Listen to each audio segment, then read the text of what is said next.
If you ask an American with average knowledge of history, or even a German, what was the reason for the United States entering the First World War, one of the most common answers is sure to be the sinking of the Lusitania in 1915, in which Americans also lost their lives. But if you ask for details, knowledge of this event rapidly diminishes, especially when the respondent learns that the United States did not enter the war until 2 years later, on April 16, 1917. And this despite the fact that before and after the Lusitania, other civilian steamers had been sunk, killing Americans, such as the British passenger ship Falaba, sunk by submarine U-28 on the 28th of March 15, with 104 dead, including one American. Or the ocean liner Arabic, torpedoed on the 19th of August 19 by U-24 and loaded with 13 tons of cartridges and gunpowder, with 44 dead, including 2 Americans. However, on the 7th of May 1915, 1,998 passengers and crew members were killed when the luxury liner Lusitania was hit by a torpedo from the German submarine U-20 off the coast of Ireland, including 128 Americans. But was this catastrophe enough to convince the Americans, who were still mostly unwilling to go to war at the time, to now enthusiastically join the war against Germany? I'll get to that. The fact is that the sinking of the Lusitania only dominated the headlines for about a week before it was replaced by a new story. More widespread reporting only began when the Allied propaganda departments recognized the value of the sinking and made it the focus of their efforts to influence the war-weary U.S. public with ever more gruesome details until the goal was achieved: to associate the term Lusitania with German deceit and Hun brutality. There is no doubt that the intervention of the United States in the First World War decisively changed its outcome. For the German Spring Offensive of 1918, consisting of 5 operations, which took the Entente by surprise, had the potential to bring victory over France and England. The offensive began on the 21st of March with Operation Michael. It was also known as the Battle of the Marne, or the Great Battle in France, when around 950,000 Germans faced 700,000 Commonwealth and French troops, and were able to gain up to 65 kilometers of territory. However, the 4 further German offensives that lasted until the 17th of July, 18, were unable to build on the successes of March, mainly due to the catastrophic supply situation in the German army. The replacement of exhausted frontline regiments was virtually impossible due to a lack of reserves, and the negative influence of the Eastern divisions, which had been transferred to the Western Front after the victory over Russia, German-Russian fraternization scenes after the October Revolution of 1917 can be seen here, and the successful decryption of the German so-called secret code of the Funke 1919, known as GDFU-18 for short, by the French cryptanalyst and artillery officer Captain Georges Pervins in April 18. The eminent German cryptologist and former director of the Max Planck Institute for Astrophysics in Garching near Munich, Professor Rudolf Kiepenhahn, stated that it is probably thanks to Pervin that German soldiers did not stroll down the Champs-Élysées during the First World War. However, alongside the breaking of the German radio code, the decisive reason for the German defeat was the military involvement of the American Expeditionary Forces. By the end of June 17, the 1st Infantry Division, with 14,000 soldiers, had already arrived in France. By May 18, over 1 million well-equipped and well-fed GIs were already on the Western Front. The diagram for the year 1918 shows the dramatic decrease in German infantry trench strength, marked in green, in relation to the equally dramatic increase on the side of the Allied armies. In any case, from the German perspective, the arrival of the numerous, though inexperienced American units on the European theater of war marked the beginning of the end, because the constant influx of fresh United States troops had eliminated the war weariness of the English and French. This had led, for example, to around 1,000 British and Commonwealth soldiers mutinying in August 16 and September 17 at this training camp near Étable in northern France. After their arrests, a number of them were sentenced to long prison terms. The 31-year-old Australian private John Braithwaite and the British corporal Jesse Robert Short had been sentenced to death. A completely different dimension was reached by the mutiny that took place from the end of April to the beginning of June in 78 infantry divisions of the French army, affecting the entire front, which the French leadership was only able to bring under control by using extreme force.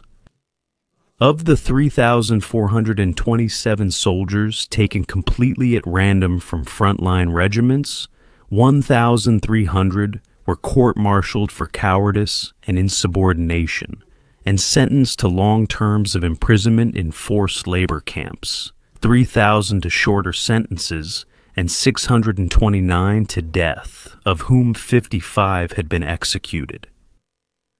In addition to the draconian measures, the mutinous French army was promised better armament, including tanks, and the arrival of large contingents of American soldiers was announced.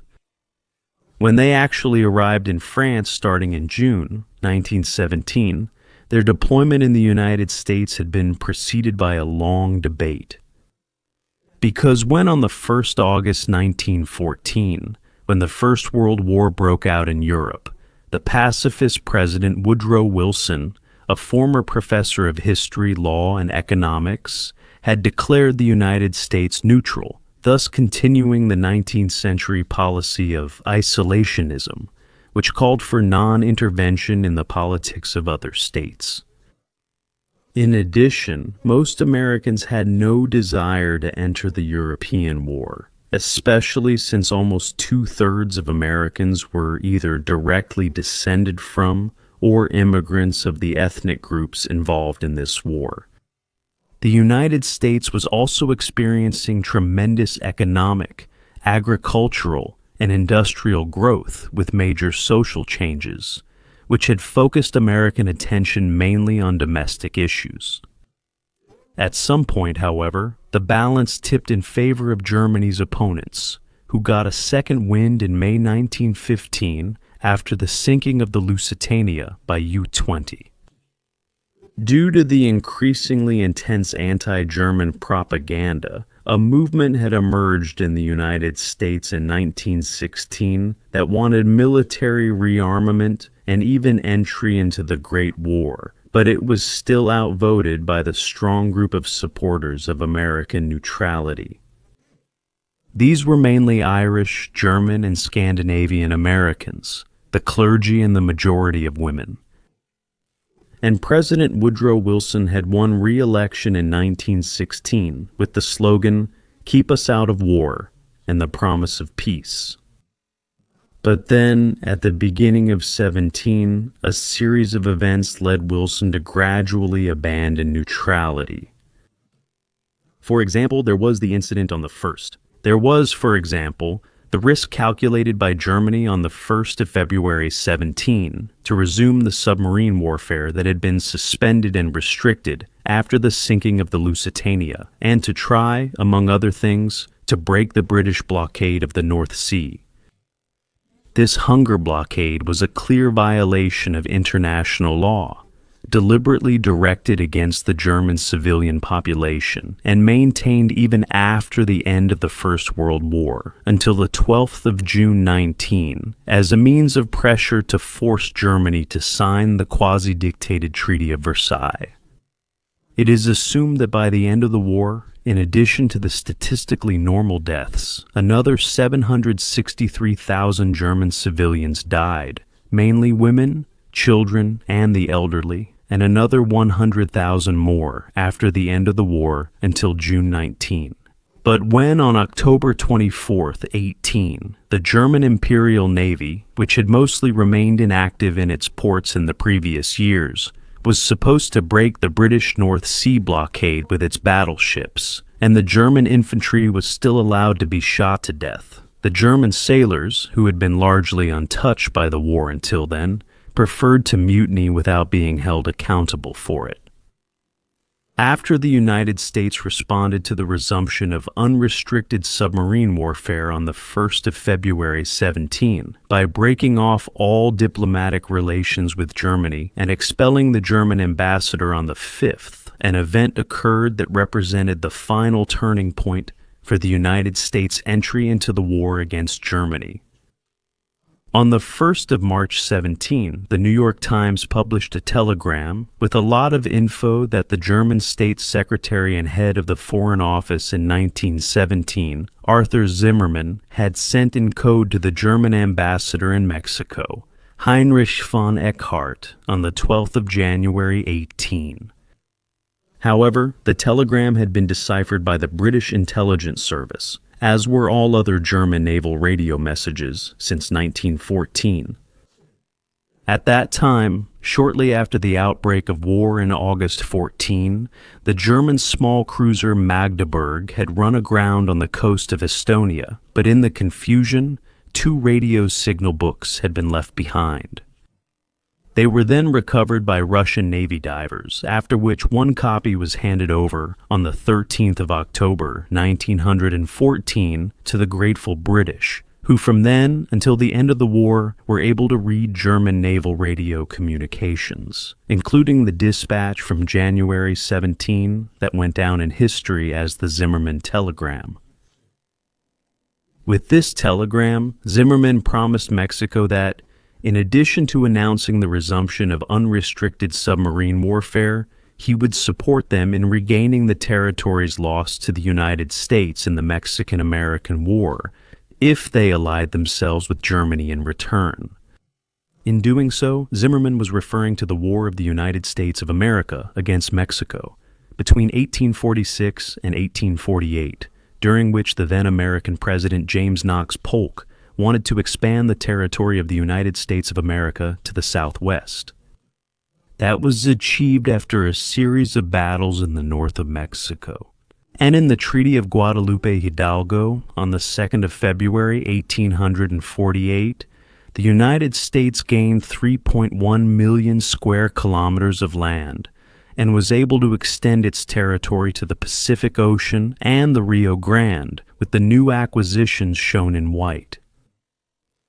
The Zimmermann telegram contributed to the United States declaring war on the German Empire on the 6th of April 17, after a long debate in Congress.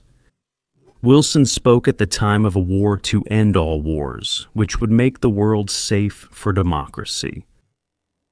However, under international law, the United States had only joined the side of the Triple Entente, Russia, France, and England, as an associated power, which fought the same enemy but was not considered an official ally of the Entente. 8 days later, the U.S. Congress passed the War Loan Act, which provided $1 billion for the Allies. The very next day, $200 million had been transferred to London, but this was immediately passed on to the Morgan banking house to pay off debts. A few days later, France received $100 million. But all the transfers were not enough, as England alone had overdrafted another $400 million from Morgan Bank within 3 months, and had now turned to the government to service these debts. The background to the British debt was that in August 14, shortly after the war began, a partner of the Morgan banking house, Henry Pomeroy Davison, had traveled to London and concluded a deal with the Bank of England, making the J.P. Morgan Company the sole signatory of British and French war bonds. John Pierpont Morgan, Jr., who headed a syndicate of around 2,200 banks, lent the Allies around $1.5 billion between 1914 and 1918 for their war against Germany, which is worth around $45.6 billion today. It can be said without exaggeration that, without this empire, consisting of railroad and shipping companies, banks, telecommunications, and electrical industries, with its significant role in converting the United States economy to war production, military intervention by the United States in the European War would hardly have been possible. And it doesn't take much imagination to know what would have happened to the total of 25 billion United States dollars in debt from war bonds if Germany had won the First World War. This loss would have been a huge blow to the American economy. In protest against the virtually unlimited loans granted to England by the neutral United States, Professor Erich Munter, born in Uelzen in 1871 and teaching in America, detonated a bomb in the Capitol in Washington on the 2nd of July of 15, but it caused little damage. Then, the next day, he drove to the private residence of the banker Morgan in New York and shot him twice, wounding him slightly. After his arrest, Munter, who had been suspected of poisoning his pregnant wife in 1906, committed suicide in prison on the 6th of July. When looking at the Zimmermann telegram, which is often described in history books as German treachery, and was also a welcome excuse for the United States declaration of war, there is an interesting parallel with Italy in the First World War. Italy was allied with the German Empire and Austria-Hungary as a member of the Triple Alliance, but had initially declared its neutrality at the outbreak of war.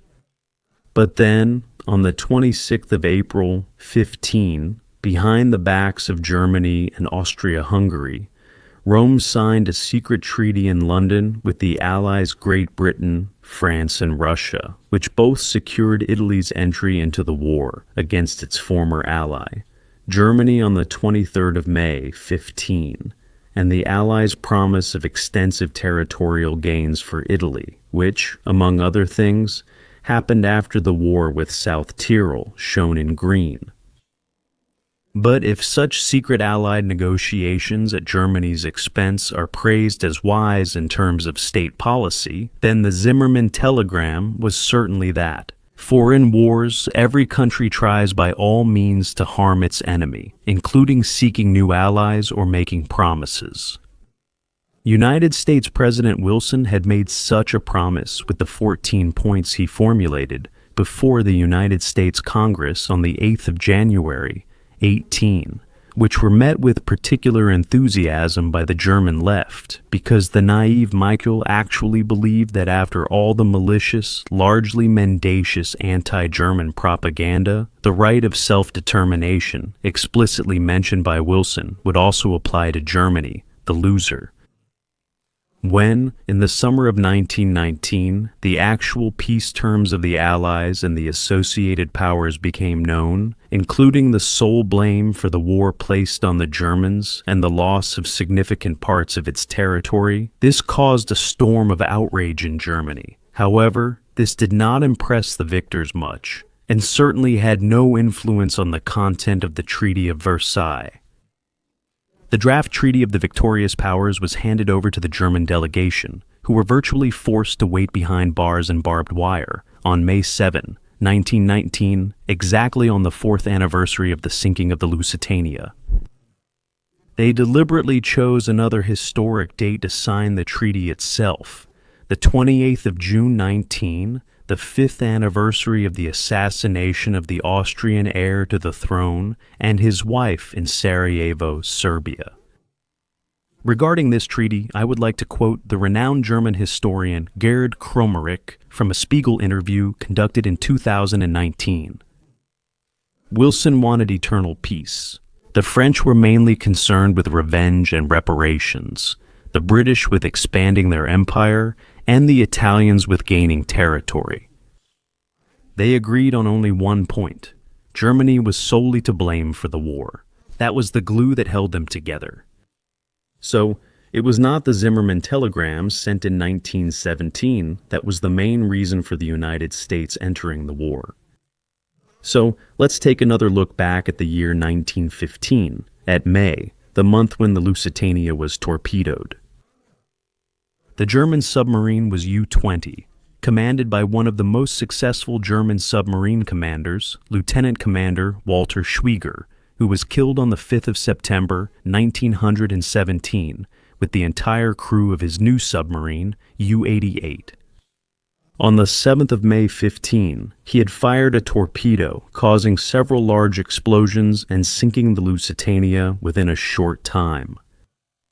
While his war diary is available and can be viewed publicly in archives, even 109 years after the sinking, all official British documents are still classified to this day. One reason for this may be that there is more to the sinking of the Lusitania, which was rather accidental on the German side, than is known today. It is known that the English passenger ship was transporting goods vital to the war effort that should not have been imported from neutral countries, in this case from the United States, which was still neutral at the time. Nevertheless, during the war, the Lusitania had repeatedly flown the flag of the United States on all 18 voyages, which was a violation, and another violation, contraband cargo for England. So, on its last voyage on the 7th of May, it officially carried 173 tons, equivalent to 4,200,000 rounds of rifle and machine gun ammunition, and 1,250 boxes of shrapnel. In addition, there were fuses and powder charges. Furthermore, 46 tons of aluminum powder, which was used for the production of explosives, and probably also a large amount of nitrocellulose, so-called gun cotton. That could also answer the frequently asked question of why the 240-meter long and 26.7-meter wide, very large ship was able to sink in such a short time. It was only 18 minutes, even though, according to the war diary of U-20, it had only been hit by a single torpedo, but several explosions occurred on the ship in a short period of time. The Lusitania affair as a whole therefore still raises many unanswered questions and theories, which must remain unanswered for the time being due to the aforementioned secrecy of the British. In addition, documents and pieces of evidence that once existed and were informative have now disappeared. Reports about radio messages have been replaced by blank pages, and there are indications that the war diary of U-20 contains forgeries. It is not known who is responsible for these alleged false entries in the logbook, but it can be surmised. Of course, the tragic sinking of the Lusitania was shocking to the American public, who were unaware of the background, but it was also predictable. An article published in the New York Times the following day also left open whether the torpedoing was a violation of international law or whether Germany could have considered the Lusitania a British and therefore enemy ship. On the 4th of February, Berlin had made it clear that it considered the area around the British Isles to be a war zone and that Germany would deploy its submarines in response to the British naval blockade. The German ambassador in Washington, Johann Graf von Bernstorff, had also placed advertisements in 50 newspapers on the East Coast. Announcement: travelers who wish to embark on a voyage across the Atlantic should be aware that there is a state of war between Germany and its allies and Great Britain and its allies, that the war zone also includes the waters near the British Isles, that in accordance with the formal notification of the Imperial German government, ships flying the flag of Great Britain or its allies could be destroyed in these waters, and that travelers who are in this war zone on ships of Great Britain or its allies do so at their own risk. Imperial German Embassy, Washington District of Columbia, April 22, 1915.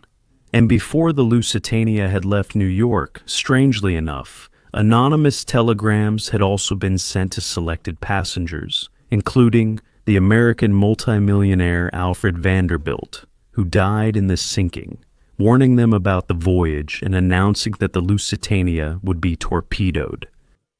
Also, thanks to the intercepted radio messages of the German Navy, British intelligence, the Admiralty, and even the First Lord of the Admiralty, Winston Churchill, knew the position of U-20 and, of course, the route of the Lusitania. This later led to a long-standing debate about whether the sinking was the result of a mistake by the English captain, William Turner, or a conspiracy, possibly masterminded by Winston Churchill, who wanted to draw the Americans into the war, although there is speculation, but no proof. But it still took another 2 years before it actually happened. And that was despite the fact that propaganda kept reminding people of it with new actions. However, this also makes it clear that the torpedoing was not the most important reason for the United States' entry into the war. But it did play a certain role, especially since the German government behaved rather clumsily afterwards. After the events of the 7th of May 15, Washington had expected Germany to admit its guilt, but this had not happened. Instead, the government under the Liberal Reich Chancellor Theobald von Bethmann-Hollweg tried to justify the action on the grounds that the declaration of the naval war zone had created clarity due to the British blockade of the North Sea, and that the Americans had been warned extensively not to travel across the Atlantic on British ships. And after all, the Lusitania was also illegally carrying military contraband. But with this factually correct but diplomatically clumsy explanation, the American public, which had expected an apology, was unnecessarily angered. But when United States President Wilson sent 3 notes to Berlin and, among other things, demanded compensation for those affected by the sinking and an end to unrestricted submarine warfare, the German Empire had complied with this until 1917, even though military reasons clearly spoke against it. For in response, Germany's enemies had merely stepped up their increasingly immoral propaganda, including this map showing the United States after its conquest of Germany. The United States of America did not sign the Treaty of Versailles, which was virtually dictated to Germany in 1919 after its defeat. Instead, on the 25th of August, 1921, the Treaty of Berlin was signed between the United States and Germany, in which reparations and damages were determined by a German-American arbitration tribunal. In 1923, following an American lawsuit, the 270 Lusitania claimants were initially awarded $23 million, equivalent to $411,350,000 today. On the 23rd of February 1924, however, Judge Edwin Brewington Parker of the German-American Arbitration Court set the final sum at $841, equivalent to $15,039,000 today. In accordance with the Treaty of Berlin, the Federal Republic of Germany continued to make reparations, payments to the United States of America, until 1979. Looking at the reasons repeatedly cited for the late but decisive entry of the United States into the First World War, the torpedoing of the Lusitania was exploited for propaganda purposes but had no further consequences. And a later ruling by the New York Court of Appeals in January had found that the sinking of the Lusitania, which was loaded with contraband, was not a war crime, but an act of war in accordance with the rules. Nor can the imaginative telegram sent by German State Secretary Zimmermann to the ambassador in Mexico have been the main reason, as Washington was well aware of how unrealistic its contents were. If anything, these incidents merely reinforced the United States' fears that, in the event of a German victory or an armistice between the European warring powers, it would be left to foot the bill for the billions owed by France and Britain. sending large contingents of troops to France was the only logical decision. As for the fate of the Lusitania, lying at a depth of 91 meters, the wreck was bombarded by the Royal Navy during the Second World War with depth charges or salvos, known as hedgehogs, so that a diver in the 1990s said the wreck looked like Swiss cheese. But why the British Navy chose this historic shipwreck for its target practice is another unanswered question in the Lusitania mystery.